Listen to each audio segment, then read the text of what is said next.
Welcome to Freedom. This is today's edition of the Citizens Chat Show on Civic Space TV. I am Phillip Muliisa. Now, the good news in the country is the budgeting process is underway. Money is to be put into the economy. And the chat show is looking into debating and discussing details of this budgeting process, what it is up to put to the table for Ugandans, talking loans, talking who is getting what share, which sector is getting the lion's share from the budget, and a couple of other details about the budget, but also we shall discuss details of new laws that are into debate at the Parliament of the Republic of Uganda now. Joining on that conversation is a panel of distinguished citizens of Uganda, whom I will introduce, starting from my immediate left, from Kyambogo University, the head of the Department of History and Political Science, Dr. Ojambo Robert. Doctor, you're most welcome to the show. Glad to be here. And welcome back from the Easter break. Yeah, I didn't go anywhere. I was just around here. Next to the doctor is from Uganda People's Congress, very smart in a tie, the Honorable Ochieno Joseph. Honorable, welcome from the Easter break and good afternoon. It's a pleasure. In UPC, we don't really have breaks when it comes to this country. You know, you can't have a break when, for 38 years, a group is busy breaking the country on a daily basis. I had the first would-be others working Easter outside town, outside Kampala, outside Nagongera, and with a fantastic group of friends. But side by side with them, active, substantially energized UPC members and leaders in West Nile. On my way, I went via the park, Murchison Falls. Ugandans, we should actually do that, again, visit and tour, and it was a delight seeing that amongst these many Bazungus enjoying our spaces. There was actually one farmland I was reporting it with interest, a Ugandan, almost a Ugandan family, you know, with their children doing this thing. And you see very excited young Ugandan children watching this stuff, and include this very huge elephant. Very real stuff for which I think we should do a lot more. That's if only we could afford. In that process, I paid 25,000 Uganda shillings for myself, and I paid 30,000 shillings for my car. I also want to tell you, I think this is an admission, that I was actually fined for overspeeding. They've got fantastic cameras, actually, you know, tells you, you know, you're overspeeding. And then, of course, the first time I saw it, I saw it disregard because I was sort of in a hurry. I wanted to hit time. And then I hit below 40 once and another one, and the remaining others I passed. So when I reached the end, these officers were just waiting for me, waving. Then I said, you guys are very angry. It was a bit of a joke with them. And they said, so you know. So we concluded. But I paid the fine, a huge amount of fine, for the right reasons. But at the 55,000 Uganda shillings, the tax I paid to the state is just under 9,000 Uganda shillings. Now that is just about 4,000 shillings shy of the amount of money that an average Ugandan police officer earns per day. Now that is how huge, amount of money that we give to the state that we're going to interrogate. If you ask me to introduce, and it's an introduction to this topic, particularly since all of us now are going to claim we're the experts here, and we are, the professor here. But number two, on my way back, I saw the broken Uganda railways, you know, in Pakwach, the bridge. It's a shocking thing that you want to break down and cry, this beloved country. Thanks to NRM 40 years. But anyway, good to be here to discuss this topic. Thank you, and thank you for visiting Murchison Falls National Park, and I hope the other panelists next time should find interest in visiting that place. Lastly is retired Major Awich Pollar from the National Resistance Movement. Major, you're most welcome to the show, and welcome back from that Easter break. I believe this is just introduction, so I want to go like the I would be worried. Glad to be here. I'm glad to be here. Thank you. Now, gentlemen, you know, today we have only gentlemen on the panel, but Dear viewers, behind the machines we have a couple of ladies. You need not be worried. Actually, the majority ladies. Yes, majority ladies behind the machines. So the skills are with the ladies and the intellectual. Let me leave it at that. So, Dr. Ojambo, Yeah. the budgeting process is underway. 58.3 trillion shillings, 2024-2025. When you listen to this, the budgeting process from cabinet through the Ministry of Finance to Parliament, the processes that happen within, even before they start putting out the money, what comes to your mind, especially in a Uganda of 2024? Philip, thank you so much. And this is something that many Ugandans don't care without knowing that it has a lot of effect on their livelihood. A budget is very, very important. There are people who normally think that when you're in the village or somewhere in a rural area, what does a budget concern me? They say those are things for people who get salary and they're in Kampala or somewhere in an urban center. But a budget affects everybody. I happen to be somewhere in a finance committee. I serve on the university council, and therefore I'm in the finance committee of council. So I interact with the budget on a yearly basis. For the last 7 years that I've been in this council, I've been interacting with the budget of the Republic of Uganda because we are a public entity. But also, being a student of economic history, I really follow the budgeting process. The budgeting process begins immediately when the budget has been read. Like the budget now we're operating is 2023-24. So immediately that budget was read and the first release is made in July. The budget for the next year begins there and then.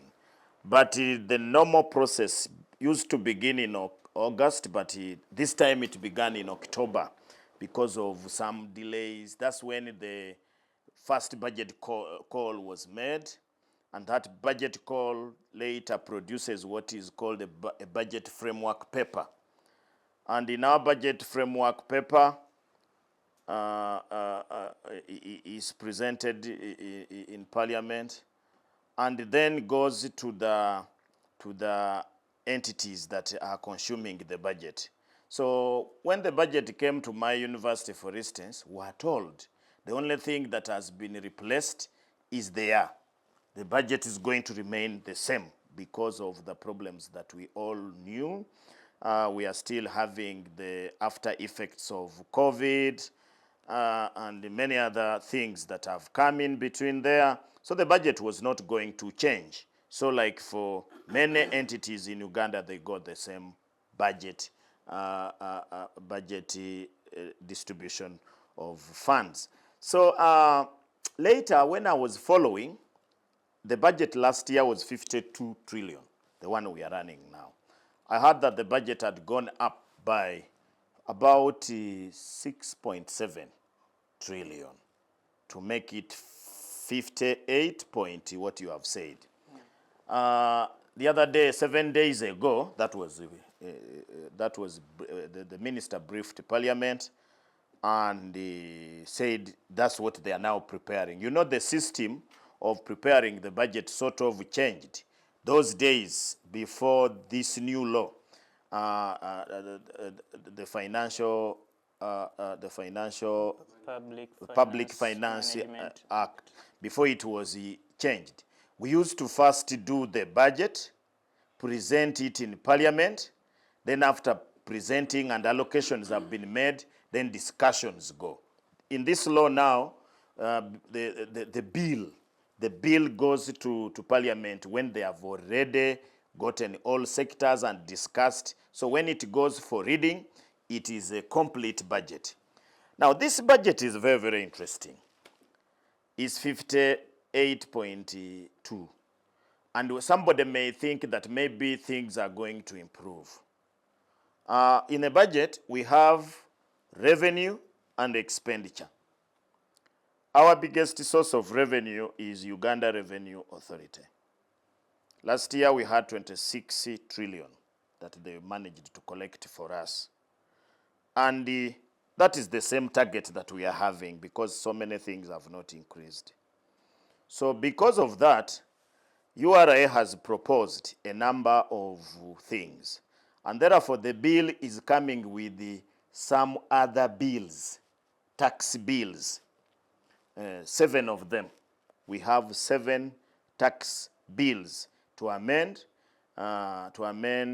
VAT, value added tax, income, excise duty, stamp duty, and many others. And that's where we need to put a lot of interest because these bills are going to increase the tax burden on majority or the few people who pay tax in Uganda. Unfortunately, in Uganda, there are very few people who pay tax.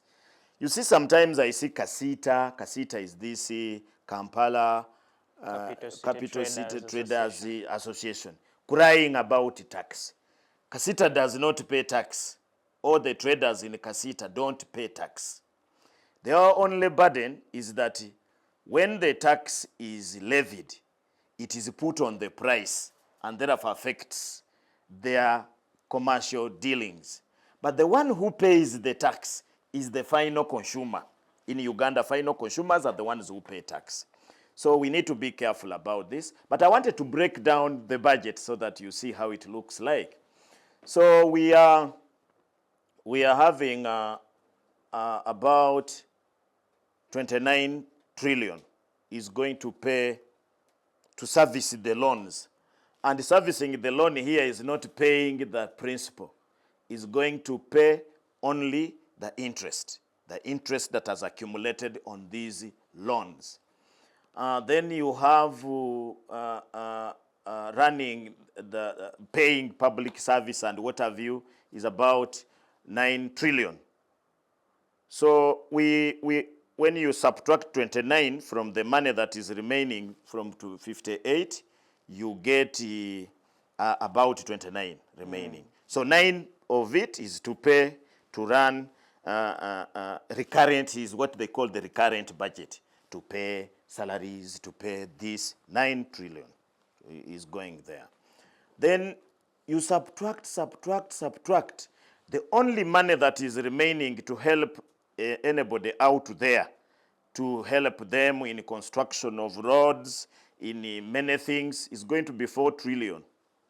And that 4 trillion has even been tied on defense. So it is going to buy defense equipment and deal with defense-related things. So somehow outside there, the citizen has no money, should not expect money from this budget, except another 1 trillion, which is going for parish development model. But that parish development model is not for everybody. It's not for everybody. It's just for a few people who will be selected using another, which method I don't know. Because for me, ever since they introduced this parish development model, I've never interacted with it. I don't know. I don't know even how it works. Thank you, so Doctor. What we need to know is that this budget is as is. Like those people who were clamoring for districts in Uganda were shocked, districts and cities. They would award the district to you, but they tell you that you are going to operate on a neutral budget. Neutral budget means that if you are being divided from, like, for example, which district can I make? Bunyangabo, which was breaking off from Kabarole district. What they do, they divide the money that was being given to Kabarole, they give a percentage to Bunyangabo, a percentage remains in the other place. So at the end of the day, the budget, yes, is going to be read. It is something that is statutory by law. That is the first thing that is given to the head of state when he gets power, to read the budget. So he's going to read the budget, but when you look at the budget, you should not be very optimistic that the budget is going to help your life to improve. What the budget is going to do is just to make sure that your life becomes so Ochieno. Tighten your belt. Thank you. I hope, Honorable Ochieno, that doesn't intimidate you as a strong UPC member. First, 58.3 trillion shillings. when you listen to what Dr. Ojambo here says, 29 for the dates, then what he Debt calls servicing of interest, not debts. The debts we are getting are long-term debts. In fact, the debts that we are getting now and we have gotten recently will be paid by our grandchildren. Yes, thank you. When you listen to all these, the figures and how they are applied, does it help a poor UPC person in Nagongera? No, it doesn't. UPC members are the #1 victims of this NRA rogue economics. Number two, UPC as a political party and our policies and programs are the words that Museveni's neoliberal agenda has broken. I was actually reading a new text there, but I think I'll advertise that book in future for people to read the death of the Ugandan economy, backed by effectively IMF and World Bank institutions that fed Museveni through the throat to break up our public systems and administrations. Meaning, therefore, as you're saying that, I was going through just a brief here on, courtesy of the Daily Monitor, on budget trends in just the last 4 years. And I don't know what economics Mr. Museveni studied. I don't know what economics Kasaija studied. I don't know what economics the guys in NRA who lead advisory boards on this regime did study. But just pure common sense, and this does not have to go to fantastic high flyers in the camera room because these are predominantly young people, but possibly people who are average. Senior 5 guys in Mwiri would do very well, commonsensically. That 2020-21 budget, national budget, 45.5 trillion. 21-22, 44.7. 22-23, 48.1. 23-24, 52.7. 24-25, what we're discussing, 58. Meaning, over a 4-year period, the bulk of this money is and the same trajectory. It means over the next 2 years, it would double, basically. So from 45 to 58, there's something fundamentally wrong. Nothing majorly has changed. At the introduction, you asked me a very fair question. You asked all of us to tell you about Easter and our experiences beefing ourselves back onto this program. Comrade Awich had no major report to give. Me, I had a very specific report to give, which is directly linked to this and the livelihood of the average UPC person. I know, I told you that later after this program, today, Friday, I'll be rushing to Tororo to attend a funeral, amongst other things. When you go to the details of this, the extent of failures of medical services are extraordinary. Yesterday, when I was talking to family members about this, and people tell you about the costs after they've lost an average UPC person, which is generally meaning an average Ugandan citizen, because we are the mass party and we are about the ordinary peoples, that when someone has died, you still have to clear the debt. So there are two mass parties in Uganda, NRM and UPC. No, NRA is almost like, I was going to use a strong word, NRA's mass is unexplained.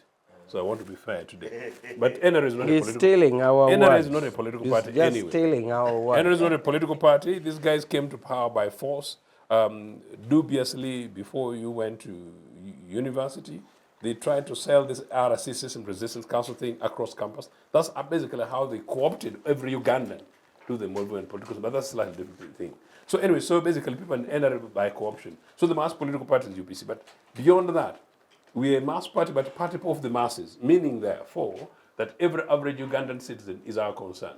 So at my introduction, I was telling you beyond the experiences of Murchison Falls, I was also telling you about the experiences of people from West Nile, whom we liberated and set free using a railway network extension, and we're discussing budget.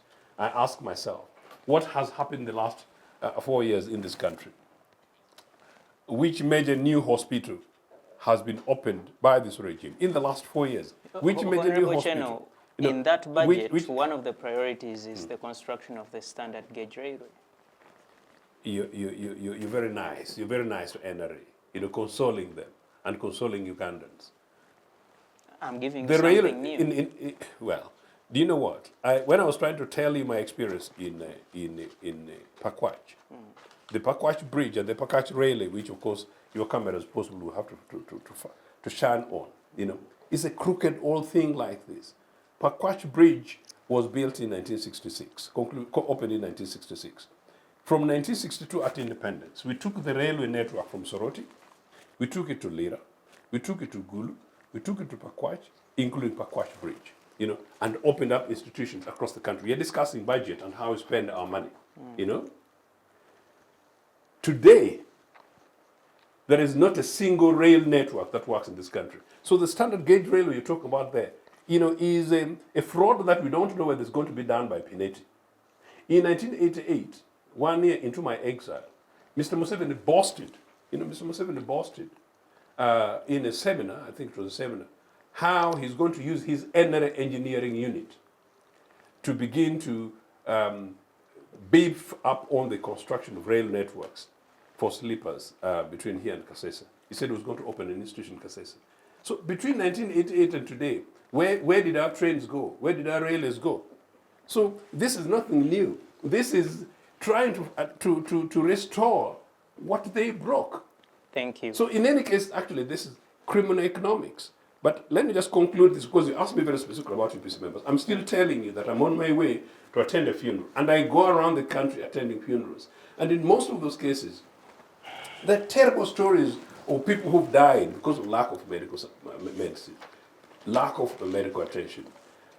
People who've died because families could no longer spend monies on them.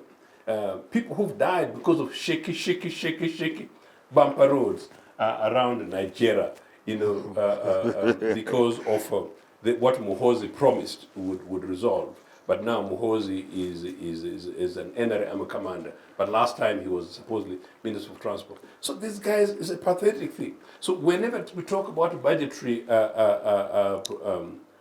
discussions, we shouldn't forget, and just to emphasize in a way, but to re-emphasize, maybe I hope I get the context of Dr. Ojambo's. Every Ugandan citizen pays tax. Any Ugandan who buys anything. When you buy soap, you pay tax. When you buy sugar, you pay tax. When you go to buy sweets, you pay tax. When you take a border, you pay tax. Tax in the morning, tax in the afternoon, tax in the evening. To the exchequer called the Uganda Revenue Authority, which is basically an organization that Museveni created after Ministry of Finance. And we don't know how they design many of those things and where most of this money is going. And that's why I told you very deliberately that out of 55,000 Ugandan shillings merely that I spend, 9,000 of that is tax.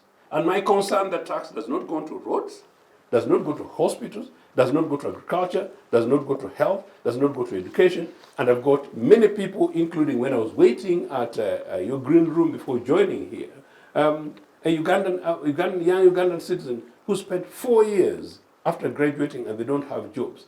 What is it that government does with this money that does not create an enabling environment, like UPC did? Under UPC, our aspiration was to kill unemployment, meaning we were seeking full employment. That is what we're all about. So the victim in this is the average UPC, but actually all the victims of this NRA road are the majority of young Ugandans, except those ones who've got patronage linked to Mr. Museveni and his family. Thank you so much. Major Awich, when you listen to Honorable Ochieno, first, he's not happy.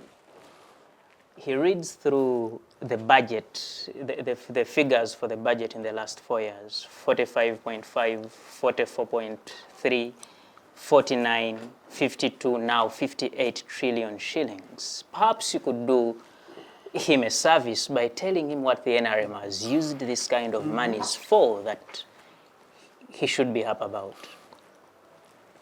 Okay, thank you. But will I have enough time? Yes. Surely. I'm worried. Because my colleagues have made submissions which are a bit lengthy. Anyhow, I hope I get time. But first, I want to remind the congressman that Muhoozi has never been a minister of transport. Okay. He was not a minister at any one stage. The only minister with a similar name, Muhoozi David, is a minister of state for internal affairs. I definitely met Muhoozi Karunaiba, who was in the streets of Kampala stopping traffic, including people going to hospitals, but he's So inspecting roads for potholes, which has not done anything. Why don't you not like I noted yours? Now, about Easter report, it is normally normal practice here that when they welcome us, you say a word or two.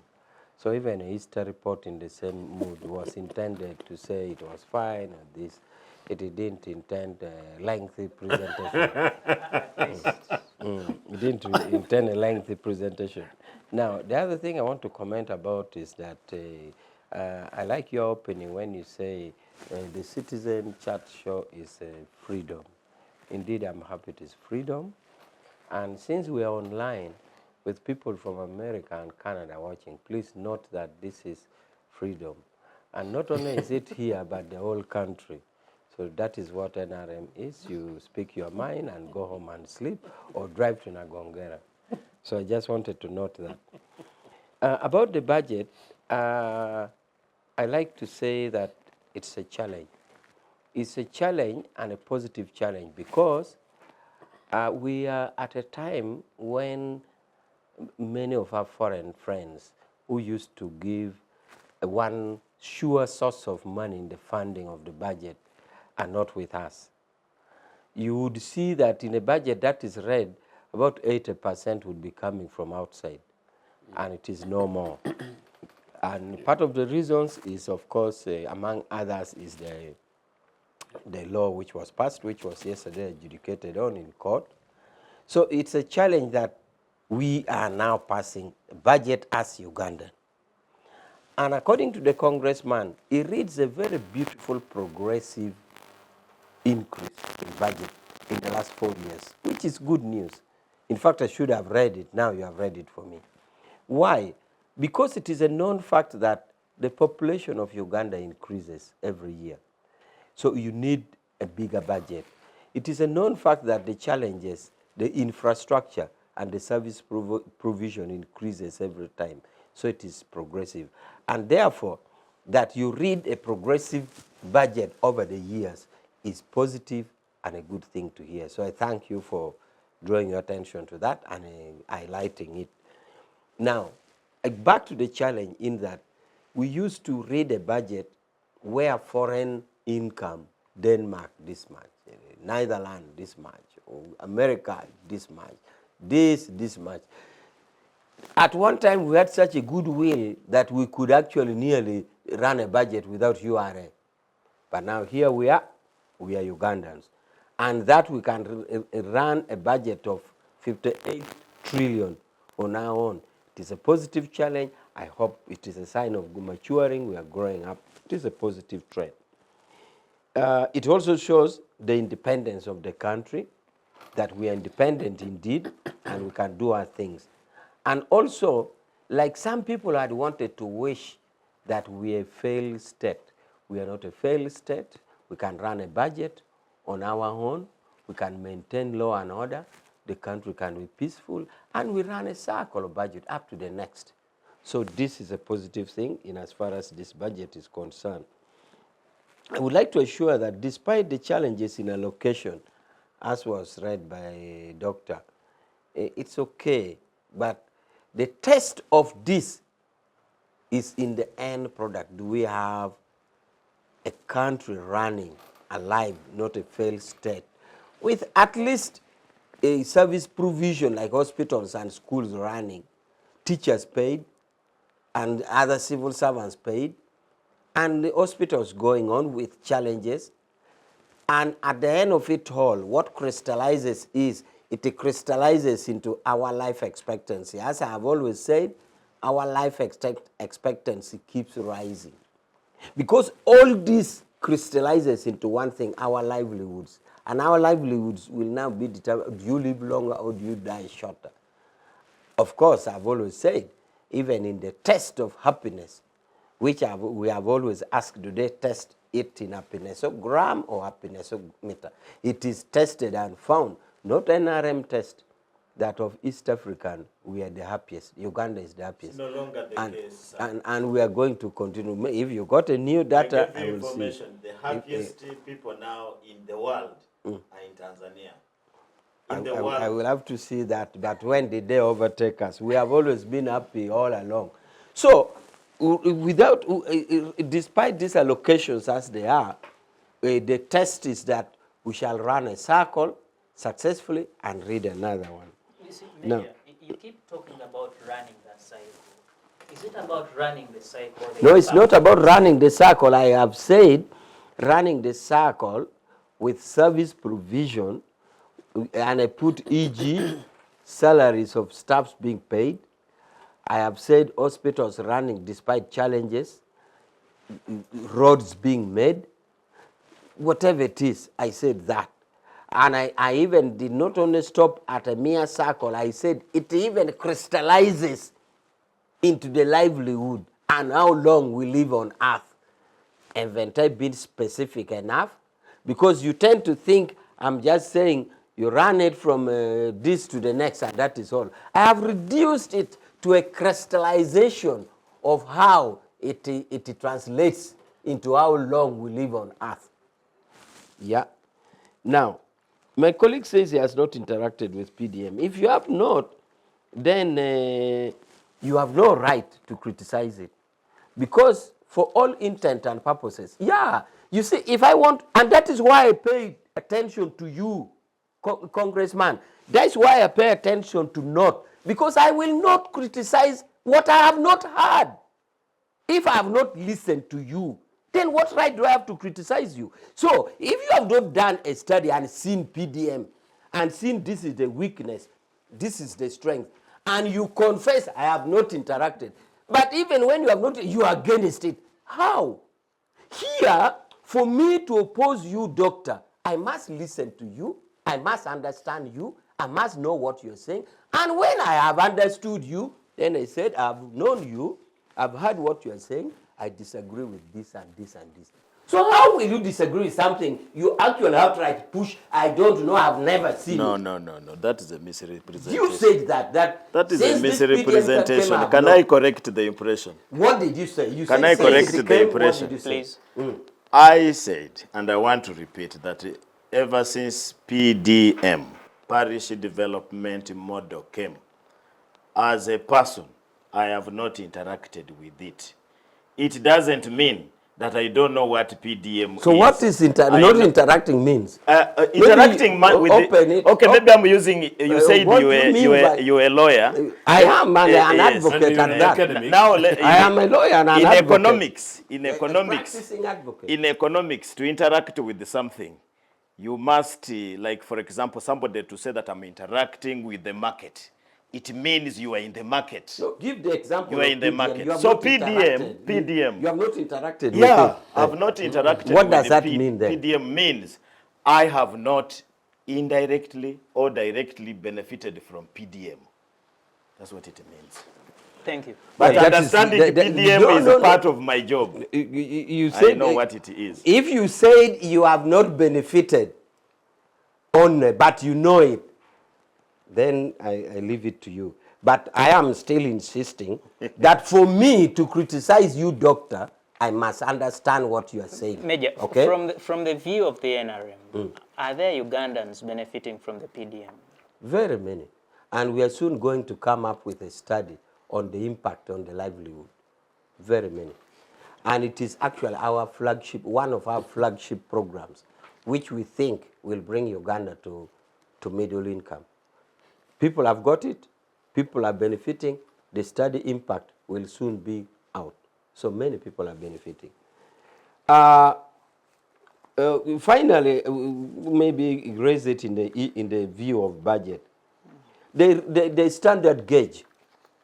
The standard gauge did not take effect in Uganda. Why? Because the Kenyan part was supposed to move up to here. If Uganda had done the standard gauge without the Kenyan link, it would be an idle and a redundant thing. So people don't know that standard gauge didn't take off in Uganda because we are waiting for our partners from Uganda because it was supposed to link up there. And that is one of the major causes that it didn't take place. But now, why it is in the budget is that it will take off. So, in my summary comment about the budget for the moment is that this budget is a test of our independence because it is coming at a time when our relationship with our donors are not very well, and therefore we have to stand up as a man, and the test of a man is seen in a challenging situation. I am happy that Uganda can read a budget in a progressive way, 58, when it's standing on its feet as a man. I only pray, as you had asked, that we run the circle and we give the practical impact on the livelihood of the person, which will be. Thank you so much. Yes, Honorable. Yeah, I thought I would just say this very briefly. One is that I'm actually quite surprised that after my submission, but Comrade Rich has got a job to do. I have actually said that I don't know any health facility across my Tororo, across my Bodama, where right now you can go walk in, find a medical officer, get attended to, get medicine, and walk out. Now that is health service provision. That is non-existent. When I talk about educational facilities, I'm talking about the same thing. Now, amazingly, on the standard gauge railway, Comrade Awich is seemingly now trying to defend the fact that we don't have railways because Kenyans were delaying to rebuild theirs. No, Kenya Railways never collapsed. The standard gauge, which is actually a new thing, which now the people want to make it so bombastic, Yeah, it's a new thing. was basically an improvement on the existing sleepers in Kenya. But their rail networks did not collapse. I've been privileged to travel in Kenya Railways then. Even the ones of Tanzania. And the ones of Tanzania, which I also traveled in, what happened in Uganda was a functioning railway, which was part of an extension of East African Railways. Fantastic. I traveled business class. Fantastic, To kill it, meaning there's no rail networks. The young people of your generation who don't know a train. Now, this is criminal. These guys need to be held to account for it. Number two, this is official. Young Ugandans, from about 1989, feasibility studies was going to be conducted by my party, my government, the Uganda People's Congress, using domestically generated resources, not dubious Pineti money that has kept this regime continue for the last 40 years, to build the first electric train network akin to that in Tanzania, Nigeria, and Ethiopia. So what happened? So from the train that functioned to rail sleepers that your camera ladies and sounds persons don't know. That is how bad it is. So the inclusion of the standard gauge thing, NRM must apologize to the people of Uganda that we are sorry. We killed your transportation networks. We killed your airwaves. We killed your bus services. We killed your transport networks across the country. But now we are trying to fight around and make sure that we restore rail networks. It's not nothing to be given to these guys as a credit. But finally, Comrade Richard is possibly right that they can console themselves that they'll be running a budget without foreign aid. But at the same time, out of that 58 trillion, like Dr. Ojambo said, how much of that is money that we're paying back in debt reservicing? In that debt reservicing, I was part of the debt campaign as part of Jubilee 2000, pushing global worlds to release African countries of debt in the early 2000s. Uganda benefited from a write-off debt. Until today, in a future UPC government in which I'm a member, and in fact possibly, hopefully a leader, I'll want to demand, and take the note of this, what happened to the monies that the IMF and World Banks have been giving to these people? And this is the monies that these people are using dubiously to go ahead and create artificial ranches that don't exist, including, buying off land from poor, ordinary Acholi people, is it? So basically, what has the money that we borrowed done to this country? I am going to Nagonga. Again, as I said, I travel from Bositema, meaning I enter Bukedi, up to Tororo, up to Nagongera, and I do not see any single major impactful infrastructure that I say this is what NRA built and founded, whether it's a school or a hospital or indeed, as I said, the road, except of course the main road which is being maintained. One single road in Tororo is Old Busia Road, which is now being worked on. That was a 1989 project. So this thing about budgetary extension, that's because we're sustaining ourselves. It's almost as if NRA is saying, We have never run an independent budget. The 1962-71 government of UPC, the most extraordinary revolutionary government in this country, that provided the schools, major schools, You and have been hospitals. brief, really. That did. Well, this is a discussion, Comrade Rich. You'll have to make your submission. You asked him that I'm you're going to actually be quite brief. surprised. But no, next time maybe we shall request that you become the facilitator, because that's, he has to make a judgment on this. And in any case, we need to be fair to the viewers. People put their data, which is extremely expensive, because I'm going to talk about it. Data in this country is extremely expensive for young Ugandans. Now, that is part of the economic emancipation. How much taxation? In any case, the MTNs of this world, I don't even know that, I don't know who 70 minutes for ICT is. So even when they negotiate these contracts anyway, I don't even know whether they tell the MTNs that we shall give you a contract on condition that you give Uganda a coverage network of 100%. But maybe these are too detailed from UPC perspective. No, my point is this. Please, briefly. The best this country has ever had was Obote government, uninterrupted, Most of the projects we did was using locally generated funding. Obote took, by and large, we had external support and things like that. By and large, predominantly with the support of, with the minimum support from outside. Betty Kamia, who now Museveni tells not to chase corruption money, when she was still in FDC, she wrote a very interesting article, Comrade, which I think you should help me also try and get them. Betty was saying that the amount of money, as I think of about 2012, that has come from foreign governments given to NRA that they lost, is more than any other money combined by all other previous governments. So in other words, I'm trying to say there is nothing to write home about. Governments, and for us, we even had, we've ever had even a balanced budget before, but using locally generated resources. So there's nothing new about it anyway. Thank you, Honorable. And maybe for the record, the Minister of ICT is the Honorable Chris Baryomunsi in the country. Yes. Dr. Ojambo, when you listen to what Honorable Major Awich said and what you mentioned earlier, the biggest source of revenue for the budget is URA.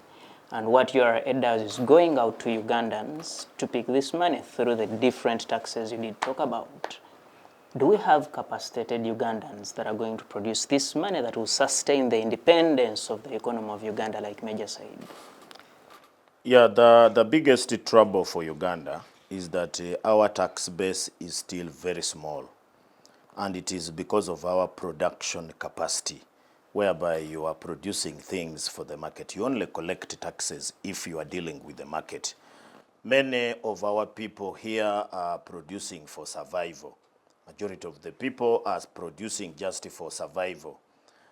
So our tax base is quite very small, and therefore URA, I really sympathize with them. They are really struggling. They give them targets. Right now, they have given themselves a target of 29.57 trillion. That's what they are increasing by about 300 billion. From what we had last year, which was 29.9. 29.5 to 29.9. So about 300 something. Who are the taxpayers? And that's why you see, I told you that this bill, the budget, because the budget which is normally presented in Parliament is a bill for that year. And therefore, that bill is coming with the 7 amendments. And they want to amend the stamp duty. They want to amend VAT, value added tax. They want to amend excise duty and many other things. And they are targeting the same person. You have heard the trouble that has been with the Kasita the whole of this financial year. Last year, the mode of levying taxes changed from looking at the value of what you have bought from China or whatever, in terms of clothes, in terms of old clothes. They now went to measuring in kilograms. In kilograms that you bring shirts, then you measure them in kilograms. And that has been a very big problem. And I want you just to note, this was given by government itself. They gave statistics, of how companies have been collapsing. And those companies were categorized in their running capital. It was miserable. I don't have statistics overhead, but the statistics was miserable to an extent that companies were falling from 109 to 3, from 100 and something to 5.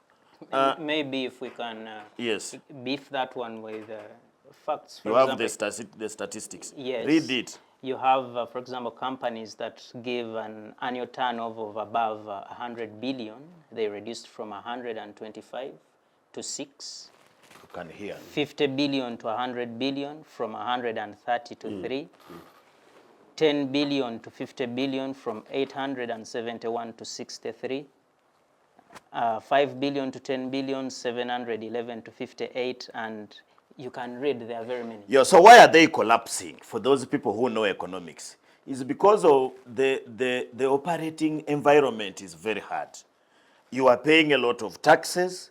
You are competing with all sorts of people, including some people who are not yet well established.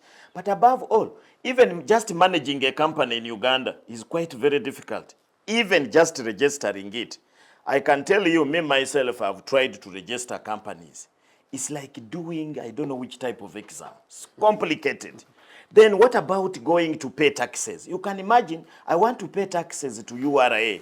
But to reach that extent of being able to pay taxes, I struggle and get rejected 10 times. So there is a difficulty. You cannot increase tax base when companies are closing. Those are companies. There is also statistics of trading companies that are, those are manufacturing companies. Now there is traders who are closing in Kampala. Sure. And also there is that statistics. But that one does not even need statistics. Even a layperson out there can go and see why shops are closing. We used to have supermarkets all over the place, ShopRite, I don't know which one. Most of them have closed and packed and gone. Why are they closing? The tax system, the tax collector has become brutal. For example, these days, you find a man who is doing a business, the landlord is closing your shop, but URI also has a padlock. These days, URI also has a padlock. They are called seals. So if you have not paid, they seal. And for me, I think it is a wrong type of economics. Because what URI does is to tax the trader before he sells the commodity. And for me, that is wrong economics. And it's because of they have poor systems, so they may not collect. The best thing should have been, let the person first sell his commodity, because the commodity price carries the tax value on it. So what Mukasa or Kelo or Kembabas who is trading in, he has to go and borrow money in a bank with interest, go and pay commodities in China or India, wherever they have bought them from. First pay all the taxes. You pay all the taxes. Is that so? Yes. Then after paying the taxes, that is when you can now be allowed to operate. And yet it would have been so what you do to URA is to show the tax returns. You record tax returns monthly. And there is a person coming to check. So they are just making the system very complicated. And the majority of these people are even bribed, and there is no clear data. So there is no way you can increase the tax base when, first of all, you don't expand production. So the first thing we have to do is not to do this parish development model of helping people to grow crops and these other things, is to engage people into small scale, medium scale, large scale, and very large scale production. That's the first thing we should do. That's why I've been arguing wherever I have been, these incentives for businessmen. Why don't we get to know how people get incentives so that people, investors, genuine investors, not these briefcase investors from India and all the other places, I'm not having any problem with the Indians, who get debt relief, they are given a debt relief, they are given land for free, they are given all those things, and all of a sudden they start a company. After a few months, they close and go, and even sell the land, and nobody bothers. You can ask what happened to Kananathan and his cloth making thing. So for me, I think there should be a clear to expand production, because when you expand production, tax is made on value, like VAT. You can only tax value on cotton, tax value on coffee. Majority of our people sell raw coffee. So you can, I mean, this coffee in the garden. So you cannot have VAT on it. And so many things. Then the other thing, so the poor person who is paying taxes in this country is a salary earner. The salary earner, that one, you cannot dodge. So There Doctor, is pay as you earn immediately. In that regard, do you see URA getting this kind of money? Yeah, URA is going to get the money, but the expense of very many things, at the expense of growth or expansion of companies, at the expense of growth of traders, at the expense of a civil servant. That's why you see in Kampala here, that's why I don't agree with him when he says that Ugandans are the most happiest people. You find people speaking on the road alone. They are wondering how they are going to survive the next day. A man is speaking, you say, excuse me, sir, is there any problem? He says, oh, sorry. I was just thinking about my other things. And he keeps telling me. So the biggest tax bearer is the earner, the salary earner. Because salary earner, they have trapped you. You must pay as you earn, whether you like it or you don't. Then, after that, you go and pay indirect taxes of VAT on every commodity that you buy, same person. You go and pay excise duty. The trader is going also to put it on you, including withholding tax. These banks, they will make sure that they put it on the interest when you are paying interests in the loan. Thank you very much, Doctor, and thank you, gentlemen, for those amazing views. The Citizens Chat takes a very short break, and we shall be right back. Digital rights are those human rights and legal rights that allow individuals to access, use, create, and publish digital media, or to access and use computers, other electronic devices, and telecommunication networks.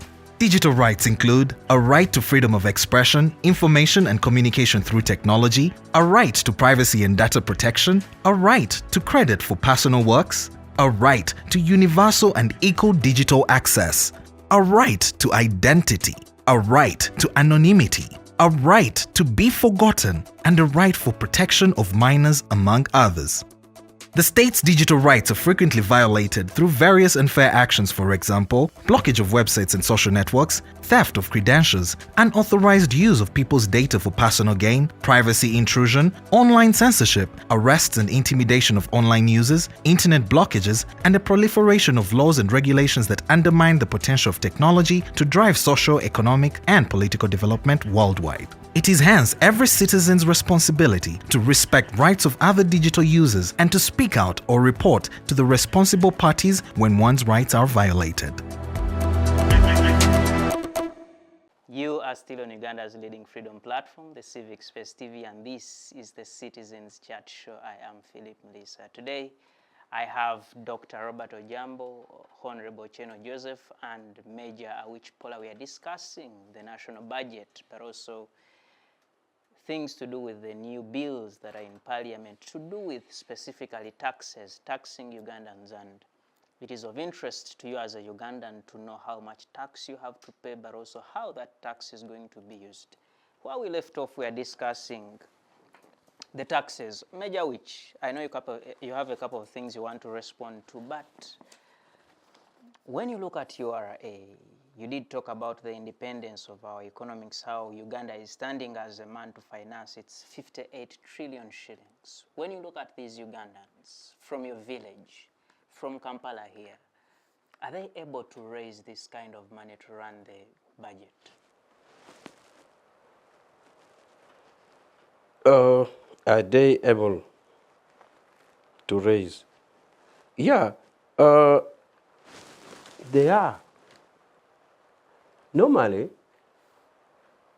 there's a set target, and when it is not achieved, government is honest to say we had expected, say in this case 29 trillion, government is honest to say we had expected 29 trillion, but we have got 28. So, first of all, systems are set in place that before they even put it as budget, they have already known how that money will be got. If you read in the paper, the detail it shows. Now, of course, unexpected situations do occur, and it can lead to not getting enough. But sometimes they even overshoot. Sometimes they overshoot and get over and above. So they will be there. I will explain more, but let me first respond to issues that were raised by my friends. You see, if you read in the documents about the budget, it's like a teacher coming in the classroom. Before a teacher teaches today's lesson, he makes a revision of yesterday.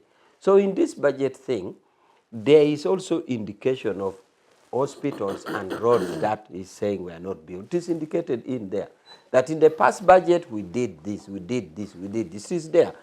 So it's not proper to give an impression that while in Nagongera a road was not built, over the country it was not. It is, and it is in this document.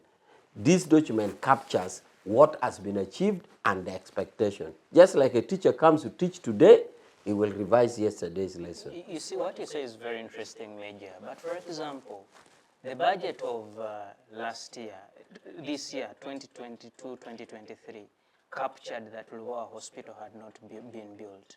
The previous budget, 21-22, still captured the same mistake, and the previous budget still captured it.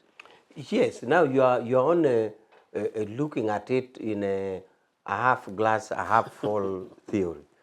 You know, we have different attitudes. If you have a glass of water here, and it is to this level, if you ask Miss Major Awich, what is this glass? Major Awich, because he's a positivist, he will say the glass is a half full. But if you ask the Congress, because of the negativism, he will tell you the glass is half empty. But it means the same thing. So you have chosen the unfulfilled. But I was talking of the fulfilled. But I am not saying that a budget is executed 100%. It is unfortunate that that hospital is there. That is a non-fact. My thinking, Major, is the reason the teacher revisits the previous topic is to ascertain whether students were able to capture what he taught, and if they did not, he does extra explanation so that they pick it before he picks up something. Absolutely. And that is why in the hospital which was not built, government has an obligation to highlight that it was not built and give reasons why it was not built. So that is it. You're absolutely right. And that is what happened. And that is what will happen. So from the half glass, half full view, I was saying the glass is a half full. For you, you chose to say it is a half empty. But it means the same thing. So for the ones which were not built, government has the obligation to highlight that this hospital in Boa was not built for 1, 2, 3 reasons. And that is it. Now, so in that document, achievements are made. You just have to pay attention. Now, I also want to comment about the figures of the collapsing company.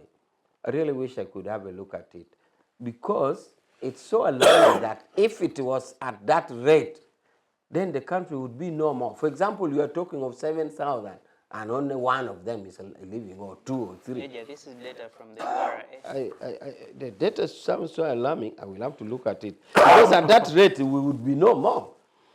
Anyway, I will have to check the data and cross-check. Now, about the closure of ShopRite. ShopRite, colleagues, the closure was not only Ugandan closure. ShopRite closure was it actually first closed in Kenya before it closed here. So they had a policy kind of situation about the entire business. So ShopRite was first closed in Kenya before they even closed in Uganda. So we shouldn't take ShopRite closure as purely a Ugandan scenario or mistake. The other thing I wanted to comment about is the complexities of taxation. Doctor says that they tax you before you pay, and before you sell, and all this. It is unfortunate that we don't have a tax expert among us. But I thought they actually see your return, such that if you have not made a profit or if you have not sold, if the goods that has not left your hands, then you are not taxed for that. But if that is the understanding doctor seems to say, then you need to interrogate more. But I wish there was a tax Major, expert. which type of cars do you drive? Do you buy new, brand new, or you buy in the bond? I buy new. Oh, that's why you don't know. For us who buy from the bond, these second-hand used vehicles, you find when the person has already paid the tax. And that tax is included on your. Okay, on the fine. last Then month. that is a bit. Then the other thing I wanted to comment about is that Doctor says he was questioning my assertion that the rate of happiness in Uganda, because of all this complex of economic issues, reveals happiness. And he says it is not actually true, because when you meet somebody on the street, he's talking to himself. I think that is not a well-researched thing. It is his opinion. You see, it's a joke, because there is even a further joke to that extent. Somebody makes a joke and says, you know, he creates it, that the economy is so bad that somebody was in a taxi and he simply said, okay, let them take porridge today. Today they will take porridge. Meaning that the man was thinking deep and he was not sure what people will eat at home. So all of a sudden in the taxi seated, the man just muttered something, he uttered something and says, okay, they will take porridge today. So I'm just saying what the doctor is saying should be taken in the line of the wider system of sense of humor and joke. It's really not true. It's not true. It is not true. Try to detail this a little more. What makes people happy?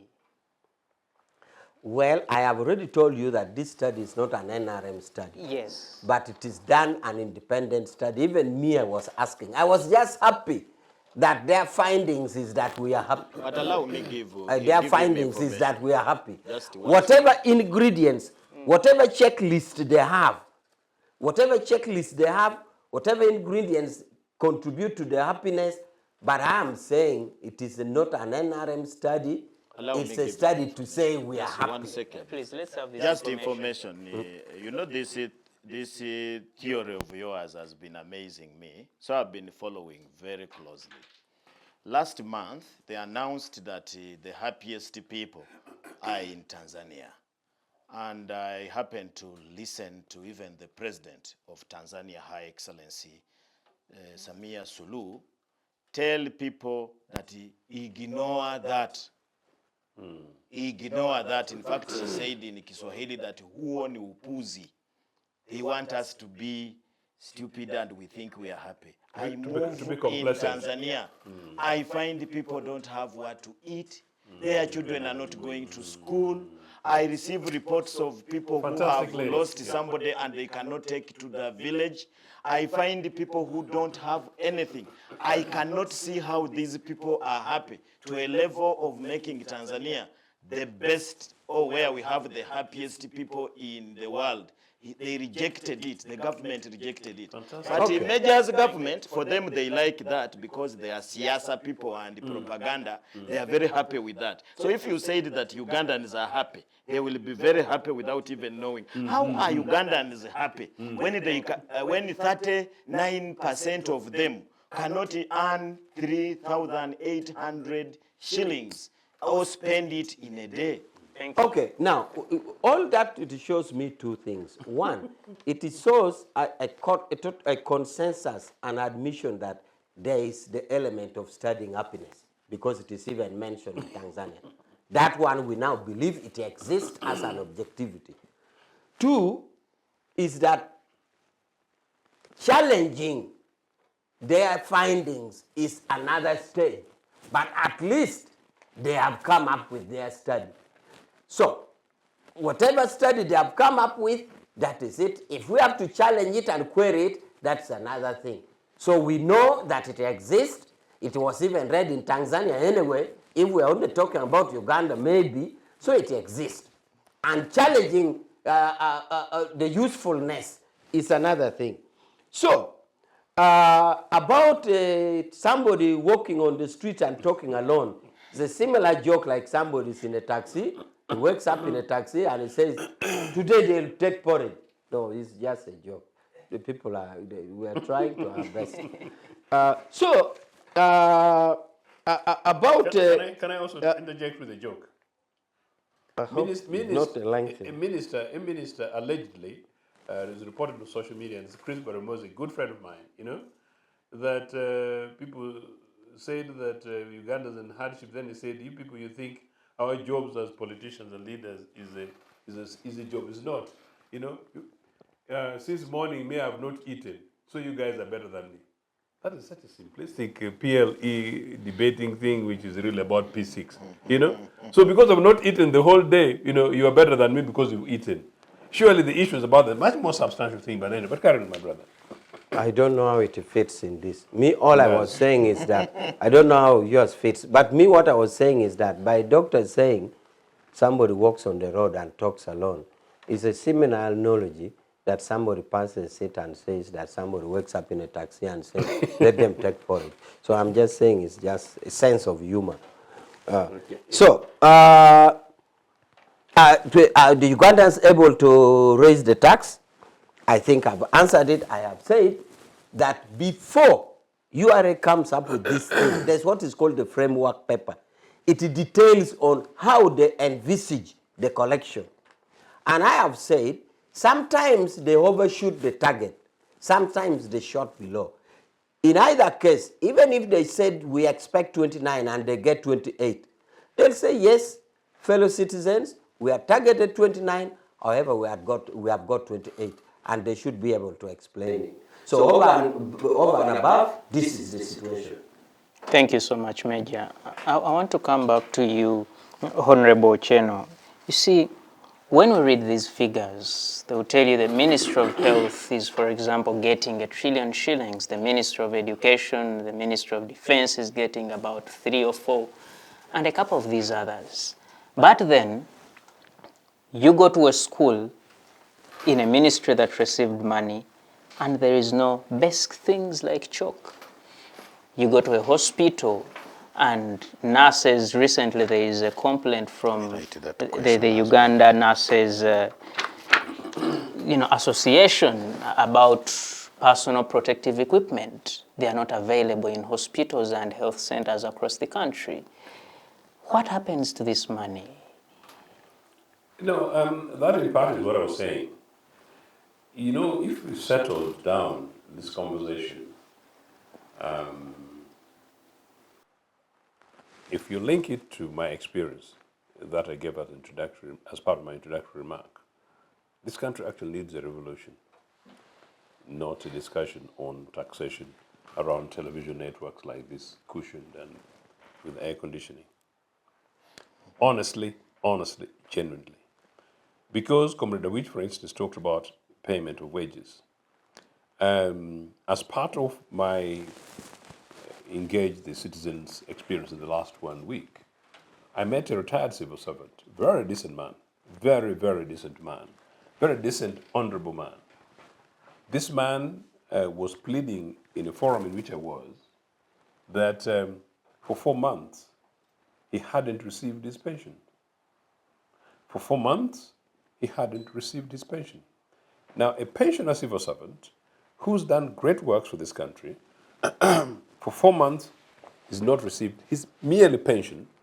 And here you see what is going on in the National Assembly, where the Speaker and her team, who are backed by Mr. Museveni, by the way, and other legislators, are swimming in billions of Uganda shillings, no longer millions, billions of Uganda shillings at personal level, and these all public money. I told you that, and I repeat this deliberately, I am going, I'm traveling up country, and I've seen a series of messages as I talk for people who are basically looking for transport to join me because they cannot travel for the weekend, nor can they travel for this burial. I'm just using personal experience, and I tend to use these things Because they're emphatic, they're real. Comrade Rich will say they're not scientific. But now, issue that these are people around Ochieno. Ochieno of Nagonga, Ochieno of UPC, by the way, Ochieno of UPC of Milton Obote, not any other arrangements in town, yeah? What about most other average Ugandan citizens, So people cannot travel from here.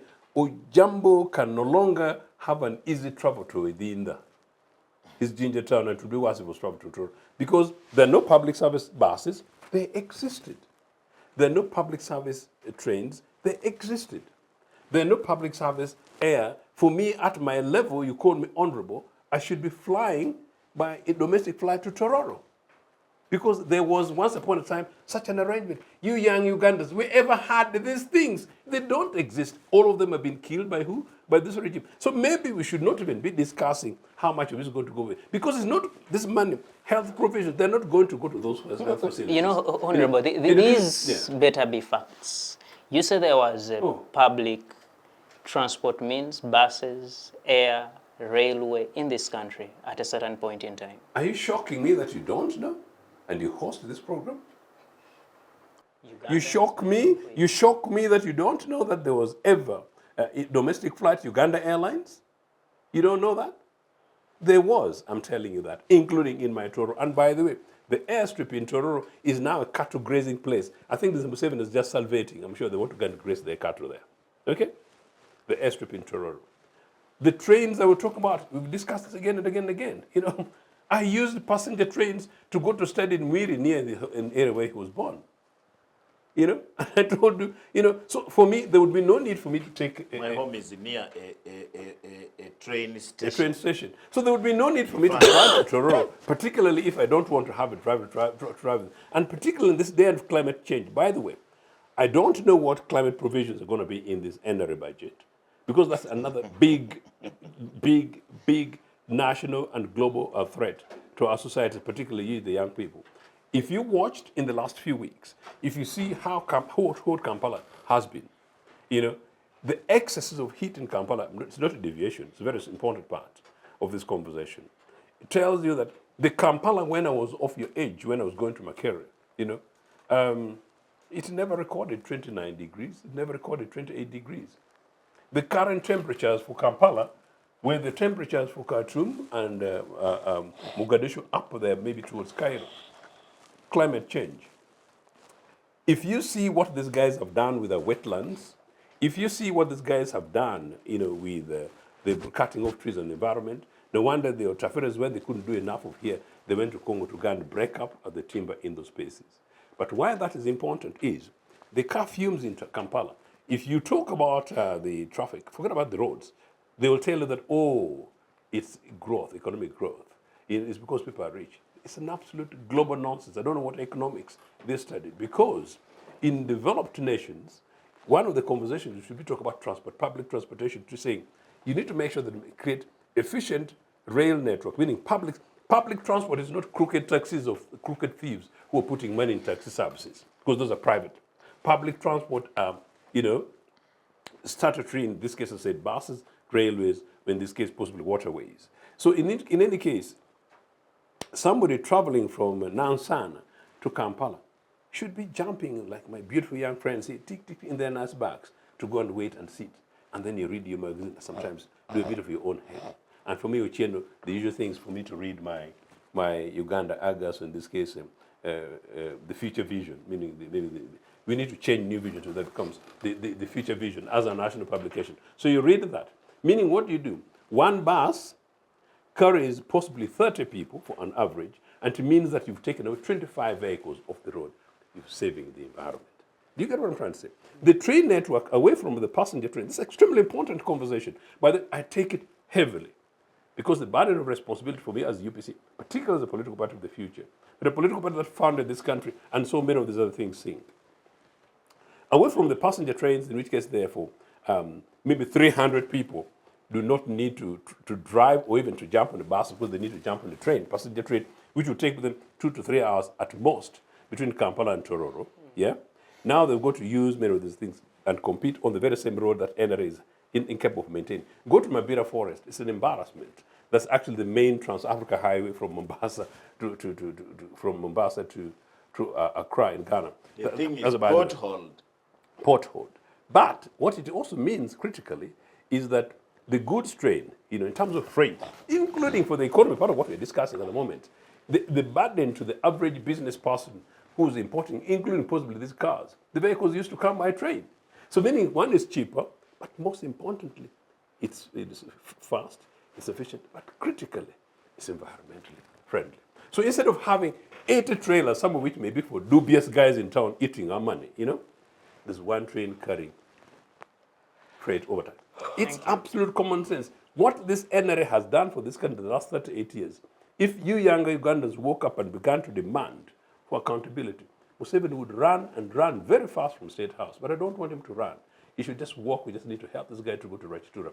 You, the young Ugandans, need to wake up. When we discuss, the more we discuss this thing, but I'm saying it very seriously, the more we should be interrogating where our monies go. Particularly that poor people are dying and ordinary Ugandans are dying. Final conclusion, actually. I met somebody in the street the other day, who told me of how she went to India and talks about how quack crude Indian doctors, street doctors in health facilities in garages in India. On the one hand, health tourism from Ugandans. But she also went on to say that for her, she was lucky. She went to a good hospital and she said, those guys are excellent. And they're about to say, Ugandans are sleeping. But then what I'm saying, look, these things is happening like this. Where are Ugandans? Why are we sleeping when they're being driven like zombies as if we were going to slaughterhouse? Thank you so much, Honorable Ochieno. Dr. Ojambo, you see, we talk about these things that either were there or should happen in this country, but we rarely talk about how do we have them now. I want you to help us. How do we get the transport fixed? How do we get the education fixed? How do you get, because the debt is already there, over 100 trillion shillings. You cannot reverse that in a day. But we need money to develop the country. How do we go about this crisis that it can be corrected? No, every time we need to live in hope, I want to say that we shall continue living here in this difficulty. Now, before I answer your question, just give me 1 minute to correct a few things for record purposes. Number one, the budget statement that is going to be read to Parliament very soon will have 5 bills. 5 bills. The whole thing is a big bill, but with smaller taxi bills. And these tax bills are excise duty, tax procedure code, VAT, income tax, stamp duty, all there you add bill 2004. Now, the most important that every Ugandan should be very keen on are 2. The others are for traders, and as I told you, unfortunately, indirectly we pay for their trade, but these ones are direct. There's going to be a bill on income tax. I was just looking through that income tax, and one of the targeted area is sale of land. This sale of land. So people have been buying land cheaply and so on. They are putting a tax that every person selling a land, whether you are selling it to go and pay hospital bills, whether you are selling it to go and pay school fees, it is an income. And therefore, they want to put a system where they track everybody who is selling land. And in Uganda, people don't sell land because they are businessmen, with the exception of Jomai, who has also collapsed. Jomai has collapsed by the way. People sell land because they have problems. But there will be an income tax on everything. Then value-added tax, they are, we pay 18%. They are proposing to increase it on certain proportions of different things. So there are certain things that we may not consume. I don't know how many people consume beer. It's going to be almost difficult to buy certain types of beer. I was looking at the tax there. They want to increase by 20%. And when you increase the price by 20%, I don't know what you are doing. So our economists in URA have forgotten the role of taxes. They only look at only one role, collection of revenue. That is only one role of a tax. But the taxes are supposed is an incentive for production, is a deterrent, is so many things. It's a So cushion. they are going to start putting deterrents on things which you must. For example, Pampers. I was almost laughing. They have studied and found out that Pampers, now adult Pampers, have a higher market than the ones of the infants. And therefore they're increasing a tax there. And these people who are paying for adult Pampers, they are not paying them for luxury. Either they are sick or they have a condition which needs a pamper. Now you are increasing tax on it. And so many others. If I had time, I would break down. In fact, but they should the other, if you don't mind, those should very specifically be tax exempt. So the other thing I wanted to correct, which you asked my colleague Ochieno, in Uganda we have a there is a dislocation because between budget allocation and budget release. What they allocate to any entity is not what is released. Releasing depends on the availability of revenue. So much of the money that is normally allocated is not released. And if it is released, it is not released on time. And that's why you see there is a lot of mismatch in much of the money. And sometimes I find it as if it is a trick by Minister of Finance. They are going to release more money in the fourth quarter when they know that there is PPDA regulations that you must follow. So if you are to do something, if you are to procure something, and they release money when you are remaining with the 3 months to the end of the financial year, then that therefore affects your budget next year. They say we gave you 93 billion. You managed to spend only 63%, but the money came in the last quarter. So we are reducing your budget by 36%. So that's why the services collapse. Then the other thing I wanted also to correct is that the money which is committed for paying servicing debts is 23.4, and between that we have just commitment fees. Commitment fees is to show that you will be able to pay the taxes. So you before you get the money, you have to make some commitment that you are able to service the interest. Is increasing from 19.3 billion to 70.6 billion. So it means we have been defaulting so much in many areas. But this 23% is not even to pay debts. I mean 23.4 trillion is not even to pay debts. It's debt servicing. So they're only paying for interest. And in Uganda there is a big disease. There is a big disease. The government gets money. That money is not put to use. Like I can give 2 examples. There is money that was gotten as a loan to repair schools. And there were a number of schools, Makerere College, Nabisunsa Girls, and very many others. That money was already gotten. But because they had not gone through the procedures of making sure that that thing worked, the money is redundant on Bank of Uganda there. We are already paying interest. We have now paid interest for 3 years, and we are not using the money. So the money is wasted, sort of. I don't know whether they want to steal it. Lastly, if we say we have decentralized our service provision to local government outside there, the budget to local government in this coming year, financial year, is 267.1 billion. So that's why you see those local governments, they're almost collapsing. You cannot pay, they can't pay even allowances. I saw in Wakiso, the council was almost, they have not been getting salary. Look at the money that they get. Can this one really run a local government? Now, you have asked me as I finish, what can we do? I think we need good economists to sit together and, number one, help this country to see how we can boost production. And where we are boosting production, we are not producing primary goods. We should be dealing with goods where there is value addition. Because where you add value is where you collect money. I can give you an example. People buy here coffee. and take it to Britain or wherever. Then they just put an element in some called coffee of Ugandan smell in Nescafe.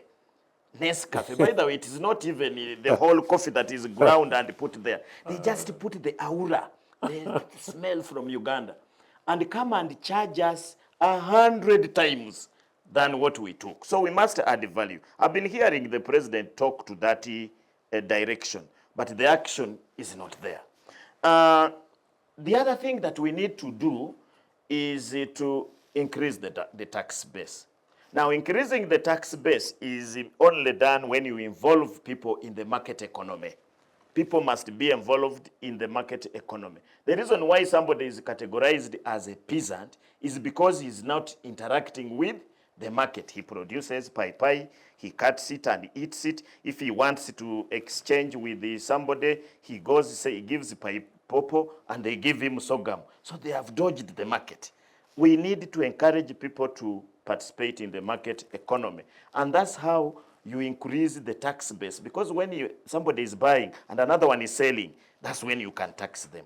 There are very many instances, like this income tax. I know my people are going to dodge it. We shall negotiate with you. You know most of our things. You come to my house, you count the money, you say you have lent it to me, and I give you my title. Say, I've given you the thing. Then later, I say I failed to pay. If I fail to pay, then you take the title. So when you increase taxes without calculation, you cause tax evasion. So there are so many people evading tax because of our poor tax system. So we need to improve on our tax system. Then the last one, we need to avoid extravagance. This is one of the most extravagant countries in the world. If you check, for example, how much we have and how much we spend. Look at our GDP, the total income, and you compare it with other countries. For us, we have a luxury of having 529 members of parliament. When countries that have a bigger population, they have a better GDP, they have a lower parliament. So we need to reduce on administrative costs. This talk of new districts I've heard, they are now lining 11 cities. And I was hearing places which want to be declared cities, and you say, my God. Which village is that? Nakasongola, Moroto, I don't know which one. They want them to be cities. Now, when you make them a city at a city status, you have increased the administrative. You need a city mayor, you need a town clerk, and those guys do nothing. They are almost useless. In fact, the chasing of Lukwago from KCC for 3 years showed that sometimes we don't even need those people. I'm not against the people who are for democracy, but sometimes you see that some of this administration is not useful. But above all, we need people to fight corruption. You just gave here an example that we lose more money on corruption than on anything else. Put those things together. So we need somebody who can fight for corruption. I have said here severally, NRM and President Museveni fighting corruption is like getting a witch in the village to close down these shrines and these local things in the village. You get a witch or a wizard. For those who may not know, a witch is a woman, a wizard is a man. So you get a wizard and you say, your role is to close down these shrines and these sabo, what the Baganda call sabo. You will not succeed because the NRM government survives on corruption. Thank you so much. Major Awich, the things that happen in this country, for example, you had the recommendations from Dr. here. One of the things people keep talking about is the expenditure of top people in government, the budget of parliament, the budget of the presidency, the budget of the military, and what goes as classified expenditure. And people say, what if these monies were put in schools? What if they were put in hospitals? This NRM government that is securing the future of Ugandans, does it think about these realities? It does. NRM thinks about the future of Uganda. In fact, we don't sleep. I will be led. In fact, we don't sleep. So, but the expenditures are really issues to address.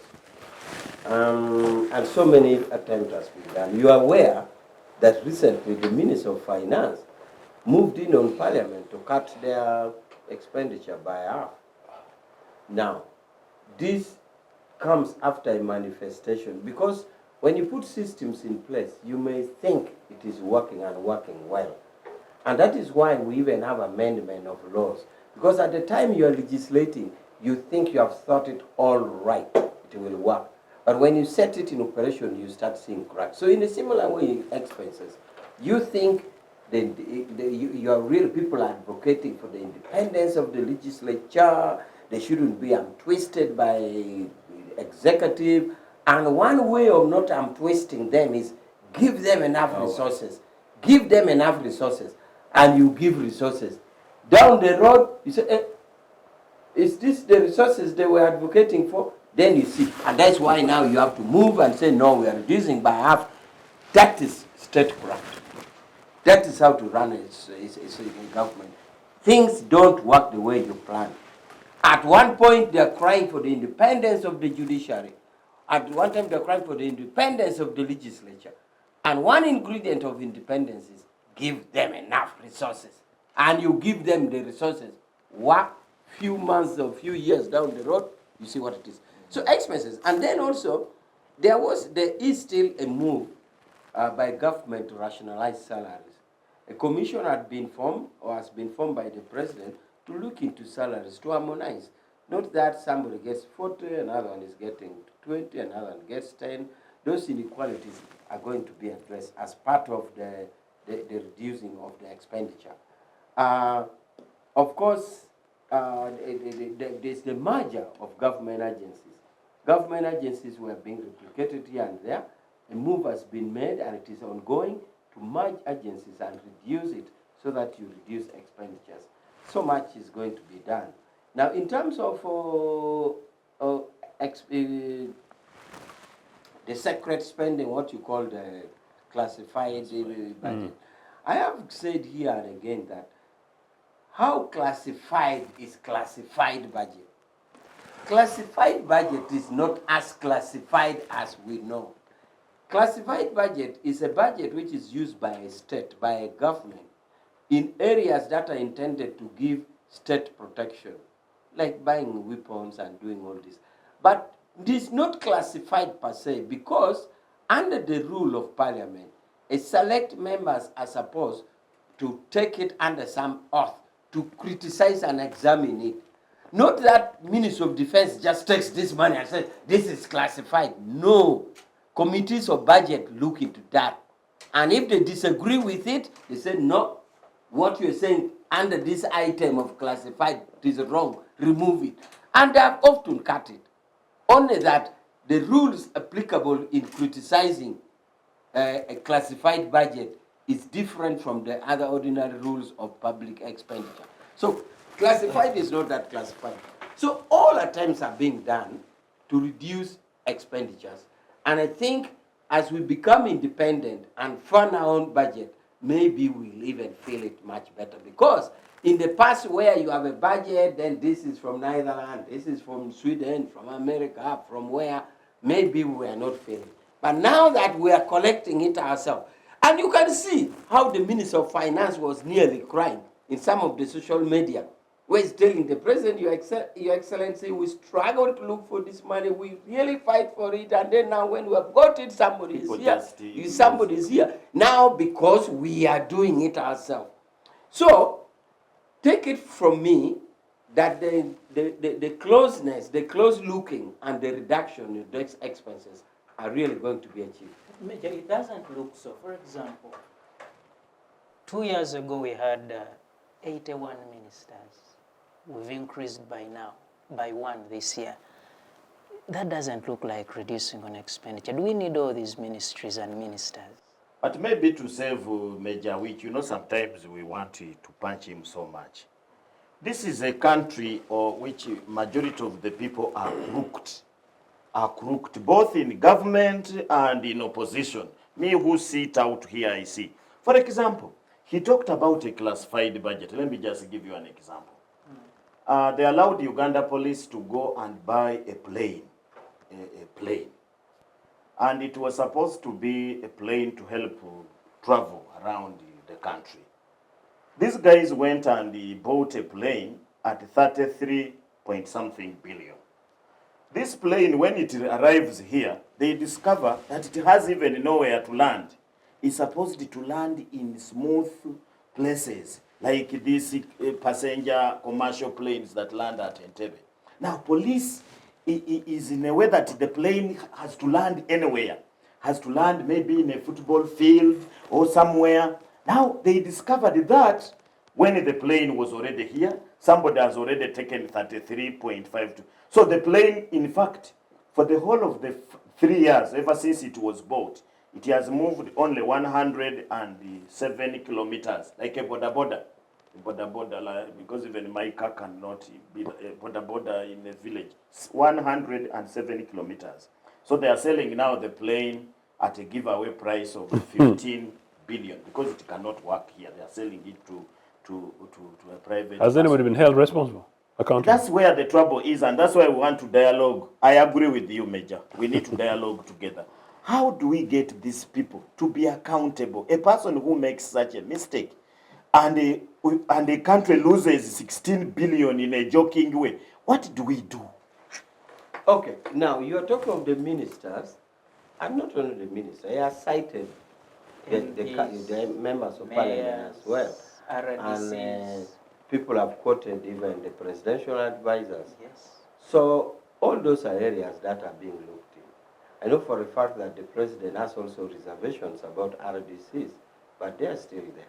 So it's just the personnel at whatever level is just one item that is being seen, but a lot more other reductions and expenditures has to be done, including, as you say, people who should take responsibility for wrongful decisions.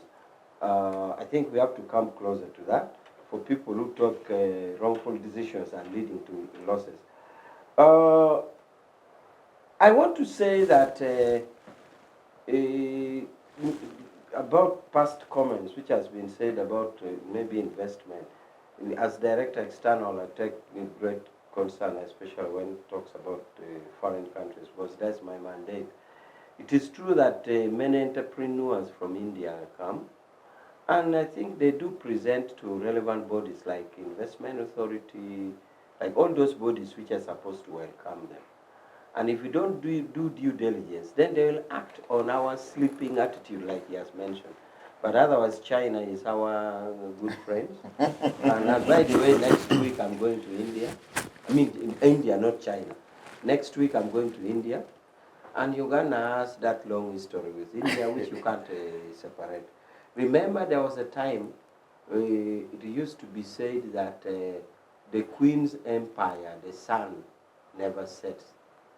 That is the Queen of England. That if it is sun morning in part of the Queen's empire, the other side is night. For example, in New Zealand, in India, it is daytime. Actually, New Year gets there when we're still in the old year. Canada is still the other year. So we have been part of the Queen's empire, and we're in the Commonwealth group. So we have a long history, and we deal together. We are that long empire of the Queen where the sun would not set, and therefore we are part of the Commonwealth. So our brothers and sisters who come in from India, they come in good faith. If something happens, then it is our sleeping that he mentioned that we need to work on it. Now, all this challenging economic situation, I like to draw our attention in that we may think it is our omissions or commissions. In other words, our not doing something right or our doing something wrong. It is not entirely our mission or commission that leads us into this economic situation. I like to share with our viewers that most of it is our North-South relationship. For example, it is well studied that a Land Rover in the days of the Congress in 1963, 1964, a Land Rover from UK would cost an equivalent of 5 bags of coffee. That same Land Rover now is costing 30 bags of coffee. Meaning that we have a situation that the North is deliberately making our economic life difficult. So the value of their goods have continued to go high, while the value of our goods have continued to go down. The same Land Rover, and that is why the Congress could manage to make their life easy. Fantastic, we did. Because the North-South relationship wasn't that much. What it means here, therefore, that it's not a Ugandan affair. No wonder the Tanzanian president was saying we shouldn't clap for that study of happiness. It's a collective study by region, by Africa, and the global South. Otherwise, we shall do and work and sweat and do everything within our own. But if we still have this North-South bound, we won't make much.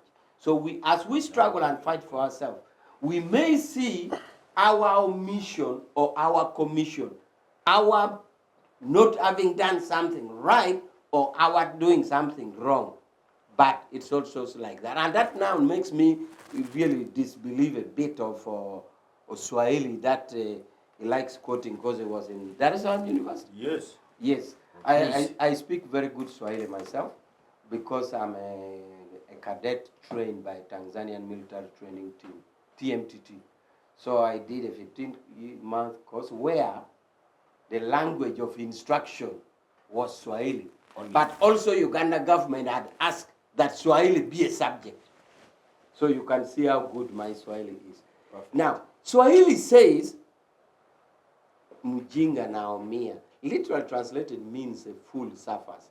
Now, Swahili seems to think that when you are suffering, you should actually not blame any supernatural power. You should say, what have I done wrong to be in this situation? Or what haven't I done right to be here? Because Swahili believes that when you make mistake, the weight falls back on you. So that's why he said mjinga naumia, meaning your wrongful decision, the weight. But isn't it true, Major? But as a lawyer, to every general rule, there is an exception. So I think the exception to this is, it could be true about our mission or commission, but the exception to this, because in law, to every general rule, there is an exception. The exception to this is, in the North-South relationship, is not our doing. The North-South relationship is a manufactured thing by the capitalist North vis-a-vis the poor South. Major, But we can reject. Briefly, At your own cost. through our chairmanship, At your own cost. through our chairmanship of the South-South and non-aligned movement, should we be hopeful that this relationship is going to be? Indeed, we should be hopeful because President Museveni has been committed to addressing those errors. And I think with the mandate of all these countries at his disposal, we expect a policy shift. We expect stronger negotiation. We expect stronger voices to the capitalist North. We really think that we should take this advantage. And if we don't push that much, then we would have missed an opportunity. But Philip, remember, Museveni is a first-class student of neoliberalism. First class. Thank you. He's- Ochieno, He's the Nyampala. how do we, because the conversation can go on and on, but in the end, how do you create a working budget for this country? We need to retire NRA. This regime, after 40 years of an experiment, it tried 40 years of a new liberal agenda experiment, and 38 years, in fact 37 or thereabout, of a smart Mr. Museveni, acting officially, willingly and deliberately as the Nyampala on behalf of the IMF and World Bank and Anglo America. Willingly, is what we need to end. The book I'm reading, I don't want to refer to the title until I'm somewhere in the middle, which talks about very specifically Uganda as part of this new liberal agenda thing. It's almost criminal what NRA did together with IMF and World Bank. These guys were willingly conspirators and comrades, which nuancedly suggests that the alternative is worse. What Museveni did in 1986, 87 particularly, was on advice to say that, well, you need to be a good friend of the former slave masters, in order to survive. And since you don't have a base in Uganda, you must have a base in London and Washington. And if you want to make sure that they protect you militarily, they protect you financially, then use their BBCs to discredit Uganda, discredit all the political parties and leaders like the Botas and others, and then you'll be given the space, Museveni and his friends. You remember there was this new thing that the global north that Comrade Rich is talking about. Is it in the interest of, just briefly, Yeah. is it in the interest of Uganda as a country to be an enemy to these former colonial masters? It would be simplistic to suggest so, because it's not. But is it necessarily the case that Ugandans as Africans should willingly offer themselves as new age slaves for the North? Is it? Is that what you're telling Ugandan youth who are predominant consumers of this news? Absolutely not. So in any case, anyway, were we enemies before Museveni came? No, we were not. We were not enemies. Between 1962 and when Amin Amin took over power, no. We were a progressive center-left government in this country, but we worked side by side with... Ochieno, to give you information, Yes. sometimes I get out of the country, and when I look at the people I'm boarding with the plane, Yeah. 80% are slave exports. Different topic, related, but you can actually see how atrocious that is. And the slave thing I'm talking about here is all former slave masters of our time. But I want to try and stick onto this. That we, after independence, managed to navigate an economy together with our other major African independent nations at the time to say we are rebuilding a new nation where we invest in the education of our people, in the health of our people. We compose budgets because we are driving a visionary Africa for 100 years from 1962. What will this Africa be? What will this Uganda be? What is our goal? And it's interesting, Comrade Rich talked about it. Now, the desperate cry of coffee. What did NRA do? I've told you this program that in the Obote One government, Bugolobi coffee plant was the second most sophisticated coffee plant in the world, next to one in Brazil. The fact that NRA failed and turned it into a sweatshop thing, instead of building capacity onto that. So if they did, we would have been, and we continued exporting finished coffee products as excellent coffee. Would it apply? So in other words, Museveni as an NRA agent, Nyampala agent, has contributed to us exporting our gold, through dubious means, our gold, agricultural products through dubious means. The tie, don't you see, I'm very smart, as you said. The shirt I keep on using. I shop, when I'm away at Marks and Spencer's. Now that's a UPC, a UK high-end departmental store. Ugandan fabrics of this nature used to be sold to the stores in UK, in which case C&A and Marks and Spencer's. Our Nightingale used to do that. What's happening today? So meaning that if we maintain, because this was possible, because community presenting it as if it's a fait accompli, impossibility. No, we did it. What these guys did, what Museveni did in this country, was to create a reactionary, counter-revolutionary economic agenda by basically turning around the hope of this nation, by turning Uganda into a sweatshop, and if you like, anything, it's a street market for Anglo-American establishment. With that, they sold everything. They took instructions and deliberately accepted that we must marketize education, marketize health, marketize infrastructure, marketize everything, stream public services, and make sure that we turn Uganda into a market for profit. That's basically what these guys did, and that is basically the result we're doing. But to conclude on this one, what is the way forward? The way forward is to change government. The way forward is to change government so that we allow another political party come with a holistic new program.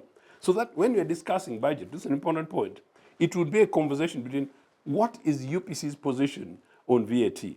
What is, say, FDC's position, if they have one, on the environment? How much is UPC going to tax, fossil producing truck cars, and how much are they going to invest on the environment, in which case climate change, mitigation. That is what should ideally be happening. And unfortunately, of course, at the moment, we are discussing it and another thing. And of course, my final challenge in this, I'm not sure, unfortunately, and Dr. Ojambo will agree with me, I think including Comrade Awich, but if you now go into this debate, you see in Parliament, and this is just good for you young guys, you realize that this debate does not take a political line in the Assembly, which is bad, meaning legislators should be saying, representing their views. But because NRA killed political parties and political values, the guys in Parliament are there themselves as individuals trying to get back the money rather than planning for you young people for the future, which is actually a very, very unfortunate situation indeed. Yeah. Thank you so much, Honorable Ochieno, for those amazing views and for being with us here today. I can see Major Awich is quite sad when you say NRM killed all these things. They did. But nonetheless, he will have to justify He will be fine. Yeah, of course, I don't agree with him. And Major, in a minute. when he says it is all done, when doctor asked me, was it, doctor, what can be done or can you reject it? I said, at your expense, because I know they have contrary penalties. So there's a way you do it and you get the cost. But I am saying it is possible with collective approach. And that's why I was advocating for collective approach. Thank you so much, Major Awich, for that conclusion and for being with us today. Honorable Ochieno, thank you so much for joining us. And Dr. Ojambo, thank you so much for sparing time with us. And to your viewers, thank you so much for being with us. It is the Citizens Church on Civic Space TV. Remember, this is made possible by the Center for Constitutional Governance. Special thanks to the ladies and men behind the machines. We have ladies in the room. Thank you so much. And we say good evening and may you have freedom always.